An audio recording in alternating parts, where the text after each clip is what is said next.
Bismillahirrahmanirrahim. Assalamualaikum warahmatullahi wabarakatuh. Alhamdulillahi rabbil alamin. Wa bihi nasta'inu ala umurid dunya waddin. Ashhadu an la ilaha illallah wa ashhadu anna Muhammad Rasulullah. Allahumma salli ala sayyidina Muhammad sayyidil mursalin wa ala alihi wa sahbihi ajma'in, amma ba'du. Sahabat iDream yang mudah-mudahan dimuliakan oleh Allah Subhanahu wa taala. Kita manusia adalah ciptaan Allah Subhanahu wa taala. Kita adalah makhluk dan Allah sang pencipta adalah Khaliq. Sebagai makhluk, maka kita memiliki akhlak kepada sang Khaliq. Dan di antara akhlak kita sebagai seorang makhluk, atau di antara adab kita sebagai seorang makhluk adalah memanfaatkan waktu yang diberikan oleh Allah Subhanahu wa taala yang terbatas di atas dunia ini dengan semaksimal mungkin, sehingga kita kelak dikembalikan kepada Allah Subhanahu wa taala dalam kondisi yang terbaik dibandingkan ketika awal pertama kali kita berada di atas dunia ini. Oleh karenanya, Al-Quran sebagai ma'dubah, hidangan yang mengajarkan, membimbing kita kepada adab itu, mengajarkan, membimbing kita untuk mengakhiri kehidupan di muka bumi ini dalam kondisi yang terbaik. Sehingga seorang manusia, dia wajib memiliki target. Apa target utamanya dalam kehidupan dunia ini? Karena secara umum, ketika seorang manusia memiliki target akhir dalam kehidupan di dunia ini, maka pastilah dia akan menyusun target-target menengah atau jangka menengahnya. Kalau seseorang itu sudah punya target jangka menengah, maka seseorang itu akan memiliki target jangka pendek atau mungkin dalam bentuk target harian. Maka ketika seseorang itu telah memiliki target-target harian, maka dia pun akan menyusun program-program kerja dalam kehidupannya untuk mensukseskan target jangka pendeknya, target jangka menengahnya, maupun target jangka panjangnya. Sosok-sosok manusia yang memiliki target dalam kehidupannya, dia akan menjalani kehidupan ini dalam penuh kesibukan sambil berzikir kepada Allah Subhanahu wa taala. Dan itulah yang diinginkan oleh Allah Subhanahu wa taala, agar manusia ini sentiasa berada di dalam kesibukan. Tidak pernah ada waktu untuk mengosongkan pikiran. Bahkan ketika salat, seorang muslim pun dituntut untuk senantiasa memfokuskan perhatiannya, memfokuskan jiwanya, berkhalwat, berdua-dua hanya kepada Allah Subhanahu wa taala. Kalau ditanya, apa targetmu dalam kehidupan di muka bumi ini? Bagaimana akhir daripada kehidupanmu di muka bumi ini? Maka kita pun teringat bahwa minimal ada dua tujuan manusia ini diciptakan oleh Allah Subhanahu wa taala. Yang pertama adalah aspek yang terkait kepada Allah Subhanahu wa taala, dan yang kedua adalah aspek terkait tentang kehidupannya di tengah dunia ini. Aspek tujuan manusia diciptakan di muka bumi ini dalam kaitannya kepada Allah Subhanahu wa taala dapat kita lihat dalam Quran surah Az-Zariyat surat ke-51 ayat ke-56. Ketika Allah Subhanahu wa taala berfirman, وَمَا خَلَقْتُ الْجِنَّ وَالْإِنْسَ إِلَّا لِيَعْبُدُونَ. Dan tidaklah aku ciptakan jin dan manusia kecuali untuk beribadah kepada Allah Subhanahu wa taala. Maka ibadah, sesuatu yang mudah itu, hendaknya menjadi target dalam kehidupan kita, dalam pengertian seluruh amal yang kita hadirkan hendaklah dia bernilai ibadah. Dan sebuah amal bernilai ibadah ada satu rumusnya. Sebagaimana dialah ayat yang pertama dalam tertib Al-Quranul Karim yang mengandung 6.236 ayat itu, di mana diawali dengan ayatnya yang mulia, Bismillahirrahmanirrahim. 19 huruf tersusun untuk menjadi indikator bagi kita, instrumen bagi kita. Apakah ketika kita memilih sebuah amal, pantas tidak amal itu diawali dengan kalimat basmalah? Kalau dia pantas dan hati kita kemudian nyaman, maka mudah-mudahan dia dijadikan ibadah kepada Allah Subhanahu wa taala. Maka kata Nabi SAW, satu amal yang dia tidak diawali dengan basmalah, maka amal itu akan terputus daripada keberkahan. Tentu sahabat, kita ingin seluruh amal-amal kita berada di dalam keberkahan yang banyak dari Allah Subhanahu wa taala. Maka kemudian tujuan pertama dalam kehidupan di muka bumi ini kita telah dapatkan. Di samping itu, Allah Subhanahu wa taala juga firmankan di dalam Quran surah Al-Baqarah, surat kedua ayat ke-30. Ketika Allah Subhanahu wa taala berfirman, "Wa idz qala rabbuka lil malaikati inni ja'ilun fil ardi khalifah." Wahai malaikat, Allah Subhanahu wa taala pernah menyampaikan kepada para malaikat bahwa Allah hendak menciptakan seseorang di muka bumi ini untuk menjadi khalifah bersama seluruh keturunannya. Dialah Nabi Adam alaihissalam. Ma makna khalifah? Apa maknanya khalifah? Abdullah ibn Abbas radhiyallahu ta'ala anhu mengatakan khalifah adalah pengganti. Ketika Allah Subhanahu wa taala telah menciptakan bumi dan seisinya ini, Allah tentu maha menghidupkan, maha kuat, maha mengokohkan untuk menjaga dan merawat bumi ini. Tapi Allah punya iradah, Allah punya kehendak untuk kemudian menjadikan sosok manusia bersama pasangannya, bersama keturunan yang dilahirkan dari keduanya, untuk merawat dan menjaga bumi ini atas nama Allah Subhanahu wa taala. Maka bermakna setiap manusia ketika terlahir di muka bumi ini, dia hendaknya menjadi generasi yang terus menggantikan generasi-generasi sebelumnya di dalam merawat bumi ini dari berbagai kerusakan. Mencegah perbuatan manusia yang ingin berbuat kezaliman di atas muka bumi ini. Dan ini bermakna manusia tidak boleh menyendiri. Manusia ini bermakna dia harus berkumpul di tengah masyarakat. Manusia ini bermakna harus senantiasa menyatu dengan masyarakat. Memberikan warna Allah Subhanahu wa taala kepada masyarakat. Oleh karena itu, di sini kita belajar sampai titik ini bahwa manusia selain hendaknya membaguskan fungsi transendentalnya, vertikalnya kepada Allah Subhanahu wa taala, dia pun harus membaguskan aspek horizontalnya sesama umat manusia. Dan karenanya sebagai contoh ibadah salat yang kita kerjakan, ba'da kita berkhalwat berdua-dua kepada Allah Subhanahu wa taala, diakhiri dengan ucapan Assalamualaikum warahmatullah. Assalamualaikum warahmatullah, ke arah kanan dan ke kiri. Karena kanan dan kirimu adalah manusia. Engkau telah mendapatkan energi yang banyak dari salat, maka ini saatnya engkau menggunakan energi yang berlimpah itu untuk menghadirkan kebaikan, keteladanan di tengah masyarakat. Sahabat iDream yang mudah-mudahan dimuliakan oleh Allah Subhanahu wa taala. Ketika seseorang itu hidup, saya katakan tadi, hendaknya dia punya target akhir dalam kehidupannya. Dan kalau ditanya apa target kehidupan seseorang itu, ya, dalam menjalani fungsinya sebagai khalifah, dalam menjalani fungsinya terus beribadah kepada Allah, apa target akhirnya di dunia? Tentu kita ingin target akhirnya di akhiratnya Allah Subhanahu wa taala adalah target yang baik. Apa yang target yang baik itu? Allah Subhanahu wa taala berikan ide, bimbingan kepada kita, taufiknya. Misalkan di dalam Al-Quran surah An-Nisa, surat keempat ayat ke-69, Allah Jalla Jalaluh berfirman, وَمَنْ يُطِعِ اللَّهَ وَالرَّسُولِ فَأُولَٰئِكَ مَعَ الَّذِينَ أَنْعَمَ اللَّهُ مِنَ النَّبِيِّينَ وَالصِّدِّيقِينَ وَالشُّهَدَاءِ وَالصَّالِحِينَ وَحَسُنَ أُولَٰئِكَ رَفِيقًا. Barang siapa orang itu yang mengisi kehidupannya senantiasa berada dalam ketaatan kepada Allah dan Rasul-Nya, maka orang-orang itulah, orang-orang yang sabar dalam ketaatan kepada Allah dan Rasul-Nya itulah yang akan membersamai 4 golongan. Nah, ini bisa dijadikan target dalam kehidupan menuju target akhir di tempat yang terbaik di akhirat. Yaitu 4 golongan itu siapa?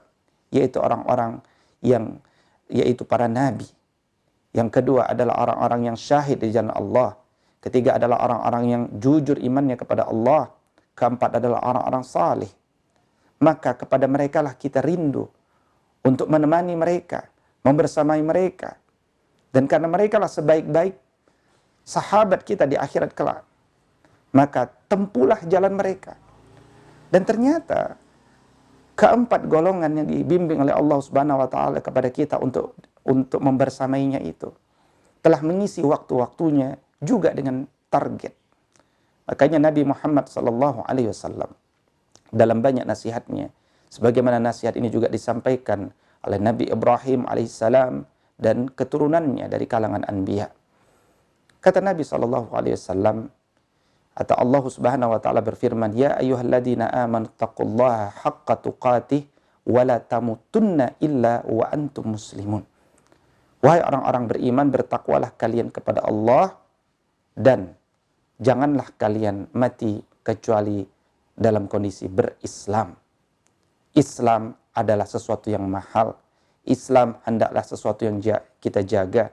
Senantiasa memasrahkan diri kita kepada iradah ilahiyah, kehendak Allah Subhanahu wa taala. Dan ini akan menjadi panduan pegangan bagi kita. Sehingga Nabi SAW pun mendeskripsikan secara lebih detail, menjabarkan lebih detail bagaimana sempurnanya seseorang yang mati dalam kondisi muslim itu.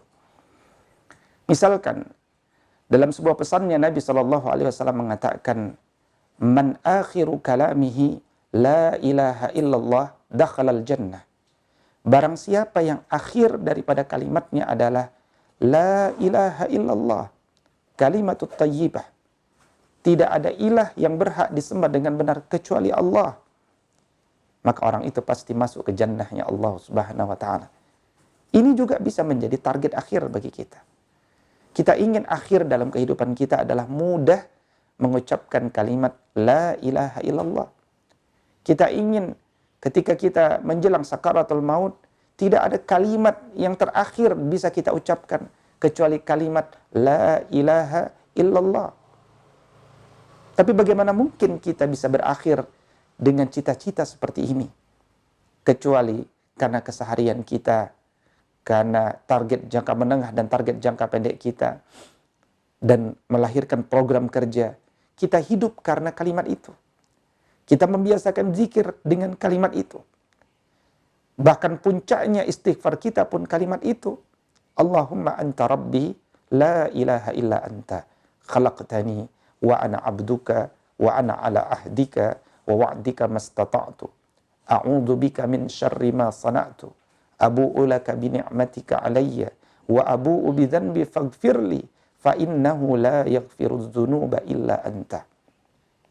Kalau itu yang menjadi keseharian kita, mudah-mudahan sahabat, kita dimudahkan bersama apa yang menjadi kebiasaan kita. Karena dia bukanlah dibuat-buat. Karena dia bukanlah sesuatu yang kemudian dilakukan karena kemudian terpaksa. Tapi karena dia telah menginternalisasi dalam jiwa kita. Berikutnya Nabi SAW juga mengatakan, La yamutunna ahadukum illa wa huwa yuhsinu dhanna billahi ta'ala. Janganlah kalian mati kecuali sedang berprasangka baik kepada Allah Subhanahu wa taala. Ini target akhir. Dengan demikian, bagaimana mungkin seseorang itu bisa wafat dalam kondisi sedang berprasangka baik kepada Allah Subhanahu wa taala kecuali dalam kesehariannya, dalam seluruh ujian yang dia terima, baik dalam bentuk kenikmatan, dalam bentuk kesulitan, dalam bentuk apapun yang didahulukan olehnya adalah sifat untuk berprasangka baik kepada Allah. Dia yakin betul skenario Allah telah berlaku pada seluruh apa yang dia alami di muka bumi ini. Dan itu semuanya baik baginya. Apapun yang diberikan oleh Allah kepada kita adalah baik di atas ikhtiar yang telah kita perjuangkan di atas muka bumi ini. Sahabat, banyak dari kalangan orang-orang saleh terdahulu, apalagi di kalangan sahabat, yang juga menginginkan wafat dalam kondisi syahid di jalan Allah. Sebagaimana tadi Kita angkat dalam Quran surat An-Nisa ayat ke-69. Bagaimana di antara sahabat yang terbaik, satu dari 4 sahabat yang terbaik itu adalah asy-syuhada, orang-orang yang syahid di jalan Allah Subhanahu wa taala. Sehingga kemudian banyak di antara mereka yang merindukan mati dalam kondisi syahid. Bagaimana mati dalam kondisi syahid itu? Mati dalam kondisi wafat di medan jihad. Tapi bagaimana jika kita berada di sebuah negara yang belum terbuka pintu jihad itu?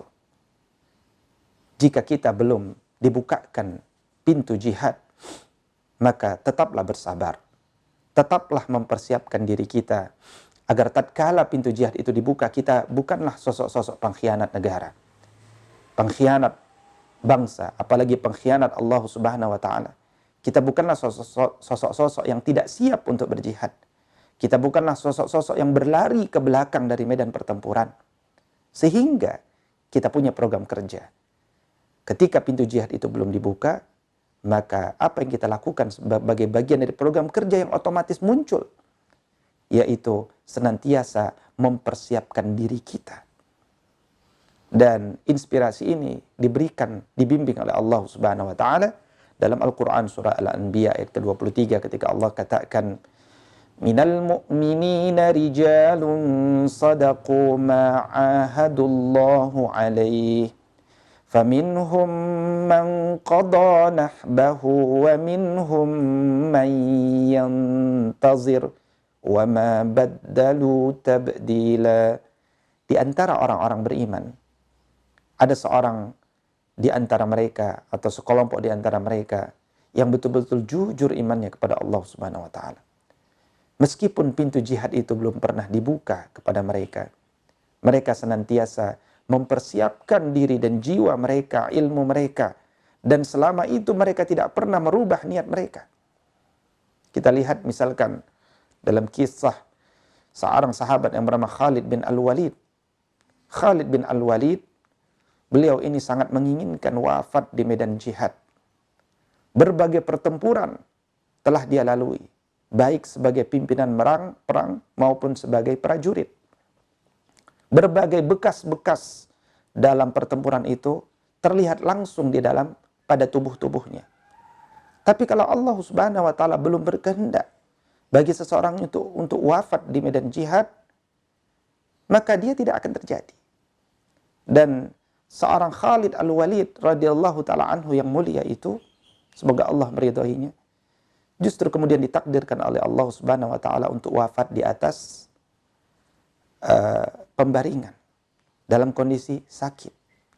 Dan bagi seorang mujahid, wafat dalam kondisi di atas pembaringan adalah wafat yang sangat menghinakan. Maka kemudian beliau menangis. Kenapa Allah tidak kabulkan doanya? Tapi beliau tetap menjaga prasangka baik dia kepada Allah Subhanahu wa taala. Spirit untuk wafat sebagai seorang syuhada ini adalah satu inspirasi yang luar biasa. Dia inspirasi yang tinggi. Dia kematian yang paling mulia. Dan oleh karenanya orang-orang soleh dahulu senantiasa di antara zikir pagi dan petangnya, mereka berdoa, Allahumma amitna ala syahadati fi sabilika. Ya Allah, matikan kami mudah-mudahan sebagai syahid di jalan Allah Subhanahu wa taala. Dengan penuh kesungguhan. Karena Nabi SAW dulu pernah ingatkan pada umat ini, barang siapa yang mereka tidak pernah berdoa untuk mati sebagai syuhada, dia mata maitatan jahiliyatan. Dia mati dalam kondisi seperti orang-orang jahil, orang-orang yang tidak punya ilmu. Namun sahabat, selain persiapan-persiapan jihad dengan ilmu, jiwa, dan jasad yang menjadi program kerja kita dalam kehidupan, ya, ketika pintu jihad itu belum dibuka, ada banyak ruang-ruang ekspresi dalam semangat mujahadah yang dapat kita lakukan di muka bumi ini. Di antaranya apa? Di antaranya yang pertama adalah berdakwah. Allah Subhanahu wa taala katakan, "Wa man ahsanu qawlan mimman da'a ilallahi." Kalimat apa lagi yang terbaik di atas muka bumi ini kecuali kita menyeru ke jalan Allah Subhanahu wa taala. Tapi bagaimana mungkin seseorang itu bisa menyeru kalau dia tidak memiliki sesuatu, Sehingga para ulama katakan, faqidus syai' la yu'ti. Orang yang tidak punya apa-apa, maka orang itu tidak bisa memberikan apa-apa. Maka dari sini muncul ide berikutnya. Supaya aku bisa menunaikan bimbingan Allah untuk menyampaikan untayan-untayan kalimat terbaik yang dapat masuk ke dalam relung jiwa-jiwa orang tertutupi dari kebenaran cahaya Islam. Maka aku pun membutuhkan titik sampai menikmati cahaya itu sendiri. Dan titik itu dilalui dengan proses menuntut ilmu.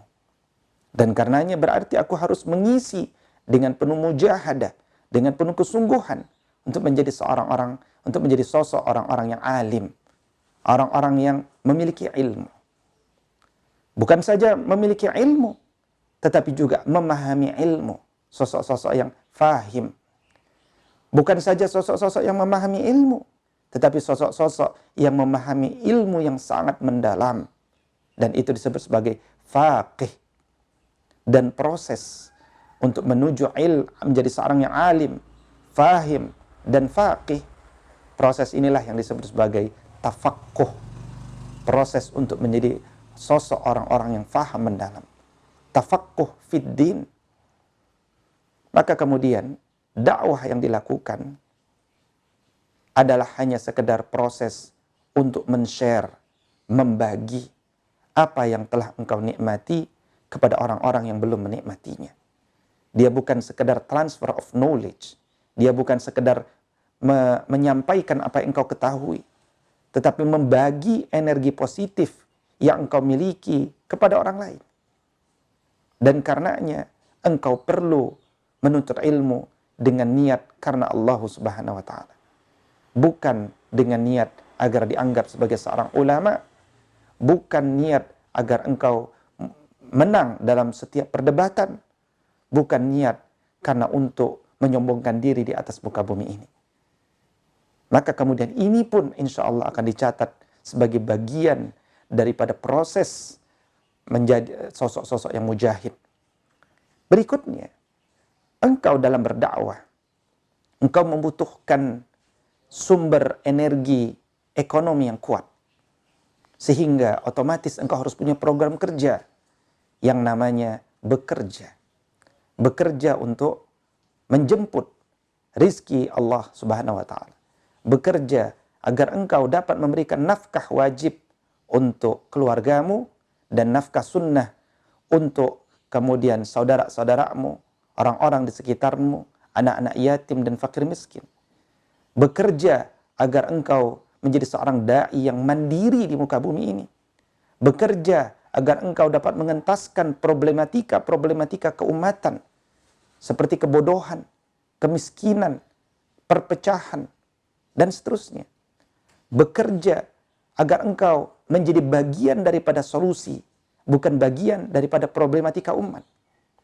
Maka dengan demikian, bekerja yang dimaksud ini, dia akan insya Allah dicatat sebagai sosok-sosok orang-orang yang sedang berjihad di jalan Allah.